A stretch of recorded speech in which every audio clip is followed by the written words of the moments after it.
হয়েছে? মন খারাপ কেন তোদের? হ্যাঁ এই তোদের মন খারাপ কেন? গিফট? কিসের গিফট?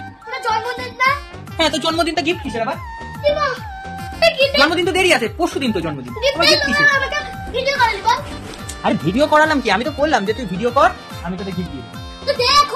দেবো, তুই আগে আমার জন্মদিনে খাবার খাওয়া। তোদের জন্মদিনে তো আমি আসতে পারবো না, জন্মদিনে আমি আসতে পারবো না, সেই খাওয়াটা খাওয়া। তাহলে আমার কাছেও টাকা নেই গিফট দেওয়ার, গিফট দেওয়ার টাকা আমার কাছে নেই। এ বাবা, আমার মনে নেই তো তোর জন্মদিন। দেয় তো, তো সবাই খাওয়ায় তারপর গিফট দেয়। তুই তো খাওয়াস নি আমাকে, তোরা খাইয়েছিস? তুই আমাকে খাইয়েছিস? তাহলে গিফট পাওয়ার যোগ্য তোরা? বল, গিফট পাওয়ার যোগ্য? তুই খাওয়াইছিস আমাকে? খাওয়াস নি।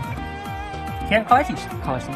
বল এবার কথা বল, আগে খাওয়াবি, খাইয়ে বলবি এনে জন্মদিনে খাওয়া খাইয়ে দিলাম, এবার তুই আমাকে গিফট, তাই তো? বল এবার কিছু। গিফট টিপ আমি ওসব কিছু আনিনি, আমি এসছি ভিডিও করার জন্য, ভিডিও করলাম যাতে তুই ভিডিও করিস, তার জন্য বললাম গিফট এনেছি, গিফট দেবো। তুই ভিডিও করে দিলি। Tick tick tick.